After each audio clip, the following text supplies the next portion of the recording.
Ludwig Wittgenstein nació en Viena en 1889. Por lo menos 3 distintas corrientes filosóficas contemporáneas tienen su origen en su pensamiento. Él, sin embargo, no se identificó con ninguna de ellas. A lo largo de su vida desarrolló 2 diferentes filosofías, la segunda de ellas radicalmente crítica respecto a la primera. A pesar de su intensa actividad intelectual, publicó solo un libro escrito en circunstancias extraordinarias. Lo redactó en alemán, pero le puso un título latino, Tractatus Logico-Philosophicus.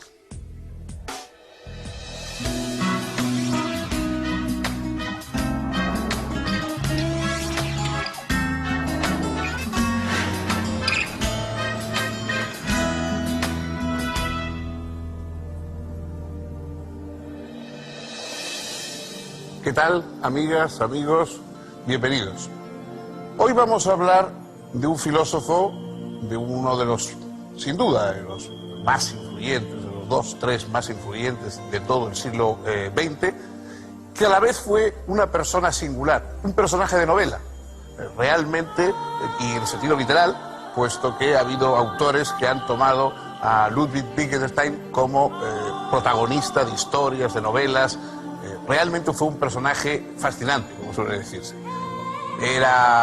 Nació en una gran familia austríaca, de personas de mucho dinero, además de abolengo, y inmediatamente él se dedicó a la ingeniería, a la ingeniería aeronáutica, además, que era lo que le interesaba, y en principio pareció que no tenía absolutamente nada que ver con la filosofía.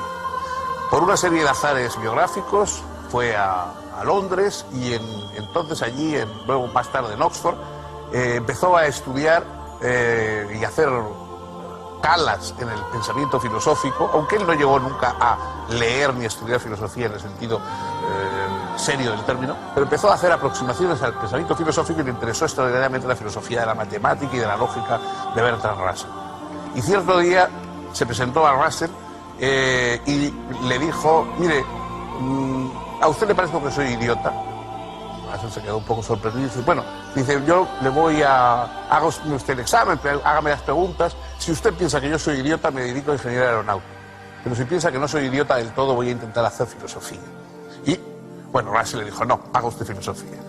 Entonces, él escribió su única obra, el Tractatus Logico-Philosophicus, que es digamos, una obra singularísima dentro de la historia de la filosofía.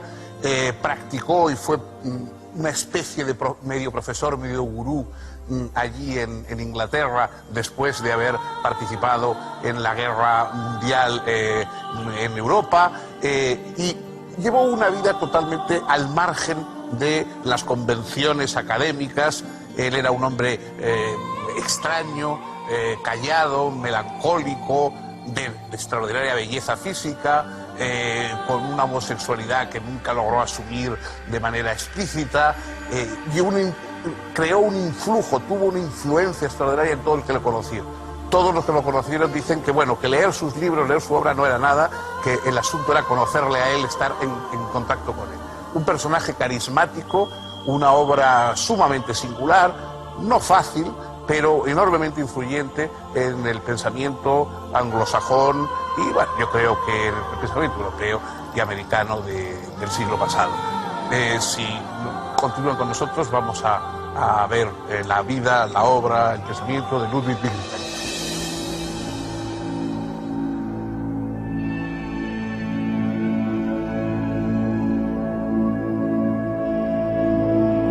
Ludwig Wittgenstein fue el menor de 8 hijos de una rica familia austríaca de ascendencia judía. Su padre era un importante industrial siderúrgico y protector de la cultura. El joven Ludwig fue educado por profesores privados hasta los 14 años.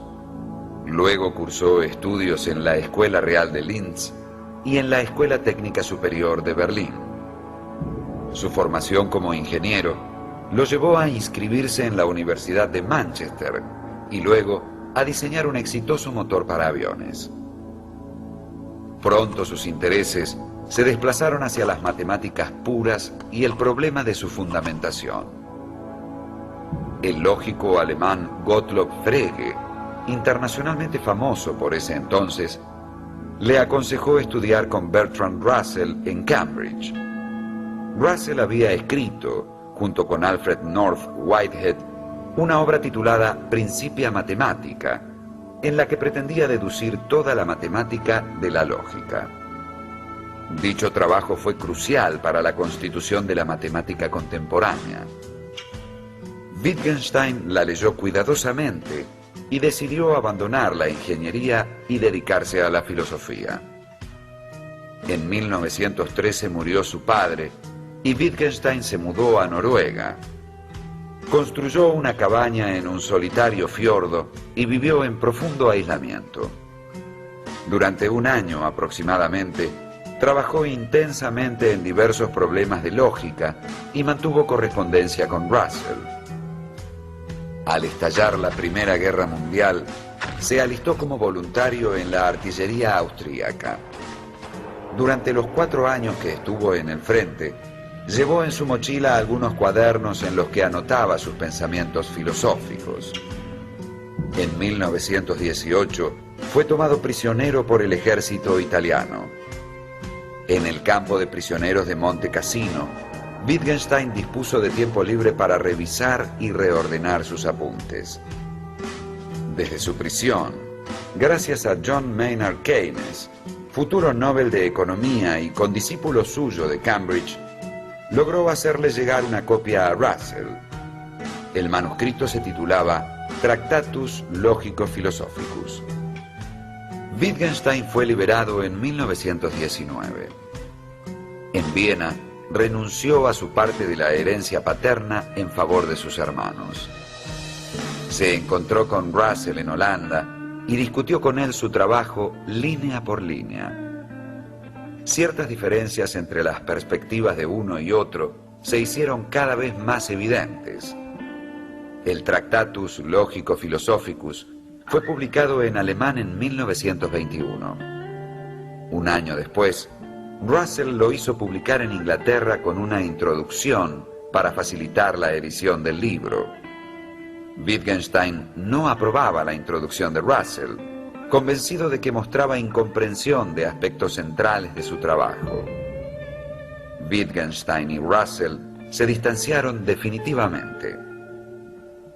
El Tractatus no está dividido en capítulos, sino en una serie de enunciados, algunos de ellos brevísimos, ordenados numéricamente según su importancia. Este ordenamiento gira alrededor de 7 tesis. La primera afirma que el mundo es todo lo que sucede. La segunda tesis introduce la noción de hecho atómico y lo define como combinación de entidades. De tal modo, una cosa cualquiera solo puede ser pensada a partir de los hechos atómicos en que puede entrar. Puedo pensar esta silla, por ejemplo, solo a partir de los hechos en que ella puede aparecer, como el que alguien se siente en ella, o se pare en ella, o que se le ponga junto a una mesa, o cerca de una puerta, etc. Así, no podemos pensar ningún objeto fuera de la posibilidad de su conexión con otros. La tercera tesis define el pensamiento como figura lógica de los hechos.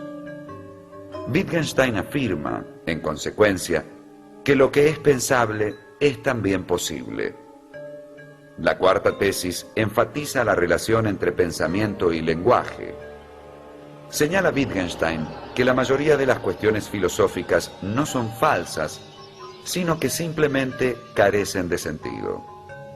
Para demostrar esto, Wittgenstein introduce una serie de precisiones respecto del simbolismo lógico. Es aquí donde el famoso proyecto de Russell de presentar un edificio deductivo de la lógica y la matemática es radicalmente criticado. Y es en el curso de tal crítica que Wittgenstein despliega su original concepción del simbolismo y de la lógica misma. En particular, uno de los aportes del Tractatus más celebrados para el ámbito del simbolismo lógico es su propuesta de las tablas de verdad. En la quinta tesis se introduce la noción de proposición elemental y en la sexta se analiza la forma general de las funciones de verdad y de las proposiciones. Es a la luz de estos desarrollos que el Tractatus expone su afirmación más polémica. Los límites de mi lenguaje significan los límites de mi mundo. Esto significa, en primer lugar, que los límites del mundo son también los límites de la lógica.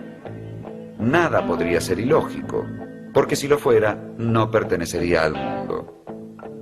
En segundo lugar, que el mundo es mi mundo, de modo tal que yo soy mi mundo. Y en tercer lugar, que el lenguaje es comprendido como esencialmente privado.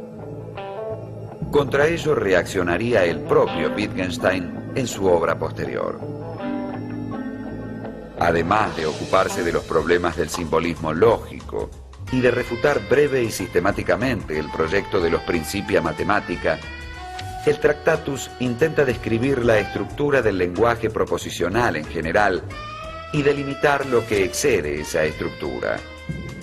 Ese exceso es lo que Wittgenstein llama lo inexpresable o lo místico. Finalmente, la última tesis del Tractatus, de lo que no se puede hablar, mejor es callarse, es quizás la más famosa. Fue entendida como una crítica al discurso metafísico, pero también podía interpretarse como un llamamiento a cierto tipo de silencio místico y a una renovada humildad del discurso humano. El propio Wittgenstein declaró en el prólogo que lo más importante de su obra no era lo que decía, sino precisamente lo que callaba.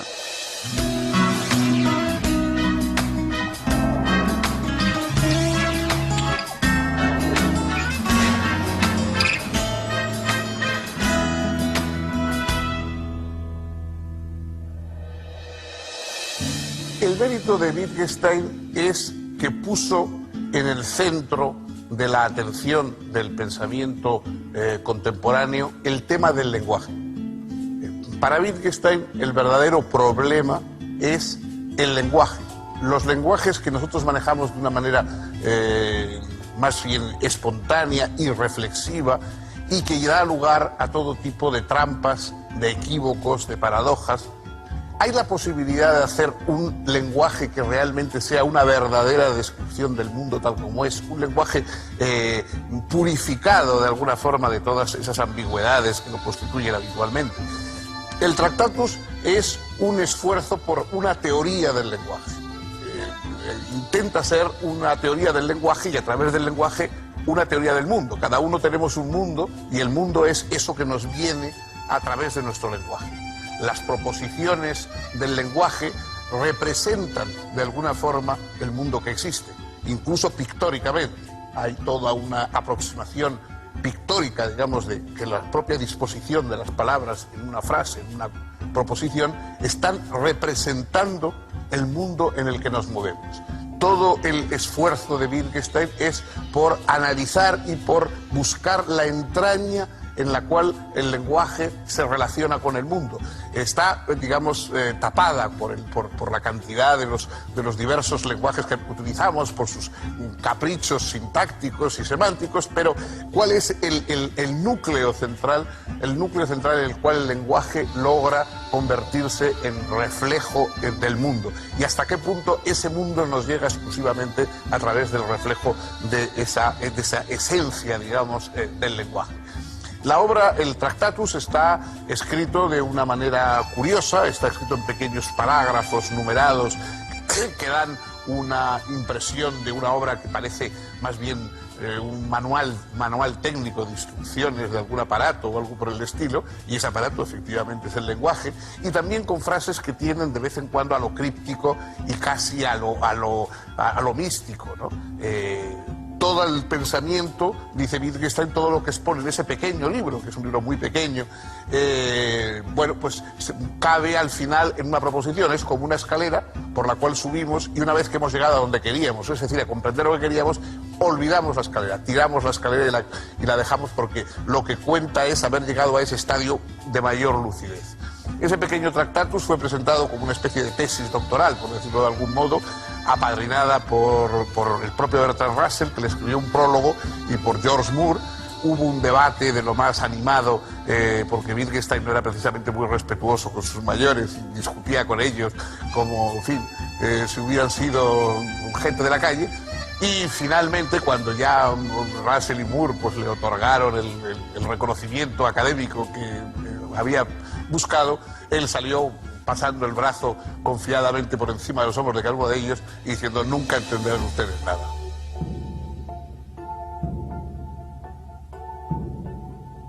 Después de esta primera incursión filosófica, Wittgenstein tuvo una serie de avatares personales, dejó su iniciada carrera académica en Inglaterra, volvió a Europa, se alistó como camillero en el ejército durante la guerra, se fue como maestro a un pueblo en Escandinavia, un pueblo perdido que había allí, y todo esto después de haber heredado, porque sus padres murieron, y heredó una de las mayores fortunas de Europa. Entonces Wittgenstein dejó todo el dinero, entregó todo el dinero y se dedicó a llevar esa vida errante, esa vida extraña, hasta que de pronto, pues con la misma brusquedad con que se había ido, volvió otra vez a Inglaterra y recuperó su contacto con la filosofía. Pero venía con una filosofía completamente diferente, con una filosofía, al contrario, que desmentía la primera que había tenido.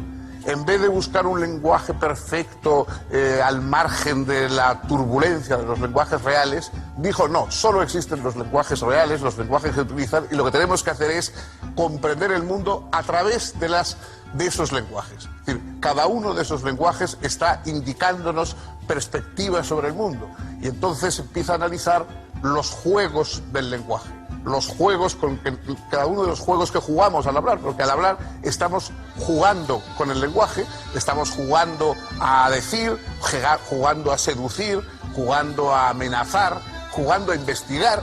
Todos son juegos diferentes y las palabras cobran sentido dentro del juego que nosotros estamos haciendo con ellas, porque no hay más lenguaje que el lenguaje que se comparte con los demás. Hay una crítica muy acerada en Wittgenstein del lenguaje, de la idea de un lenguaje privado. Nadie puede tener un lenguaje de significados privado, porque significar quiere decir que uno adopta un símbolo y lo comparte con otros que entienden ese significado.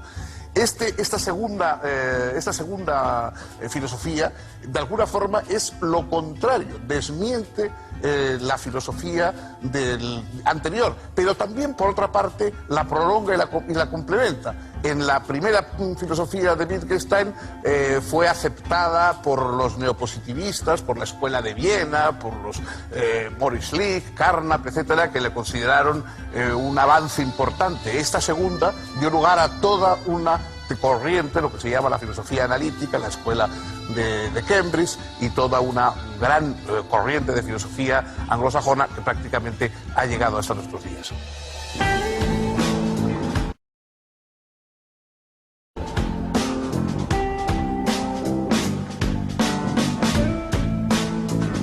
Entre 1920 y 1925, Wittgenstein abandonó la filosofía y trabajó como maestro en varias aldeas austríacas.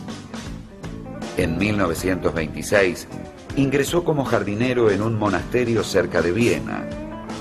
También se dedicó a diseñar y construir una casa para una de sus hermanas, tarea que lo ocupó durante 2 años. En 1927 conoció al filósofo Moritz Schlick y a través de él a Rudolf Carnap y Friedrich Waismann. Se reunió periódicamente con ellos y comenzó nuevamente a discutir problemas filosóficos. En estas discusiones, Wittgenstein sintió una creciente insatisfacción con las doctrinas del Tractatus que tanto maravillaban a sus amigos. Decidió que su trabajo no estaba terminado. En 1929 regresó a Cambridge y obtuvo el doctorado en filosofía.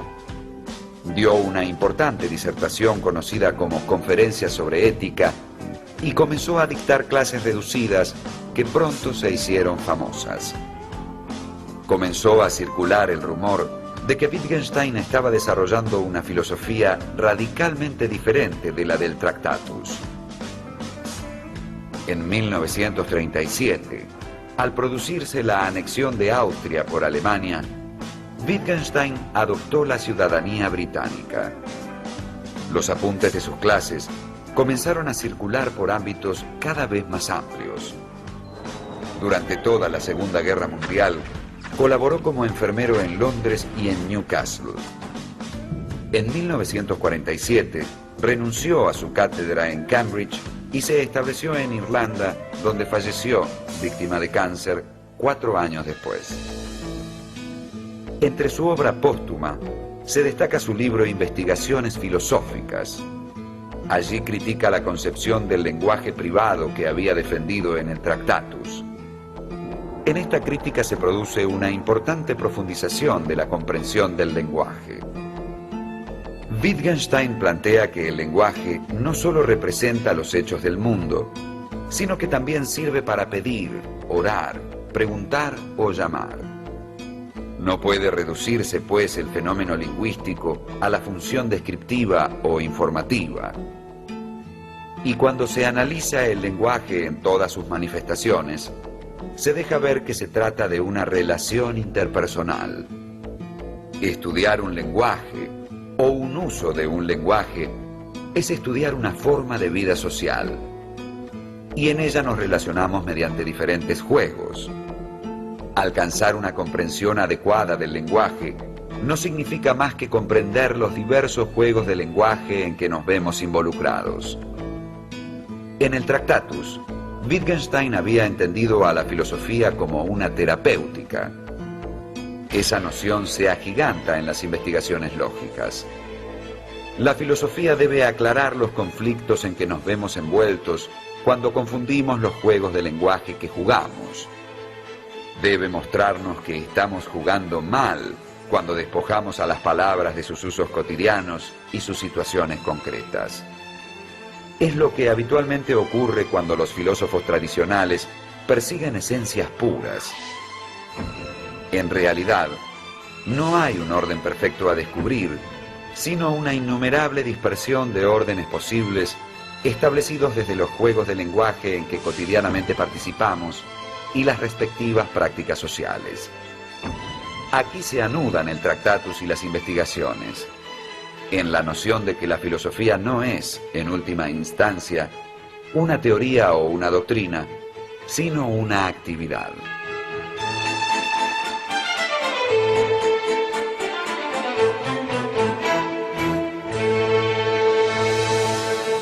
Wittgenstein no publicó en su vida más que el Tractatus.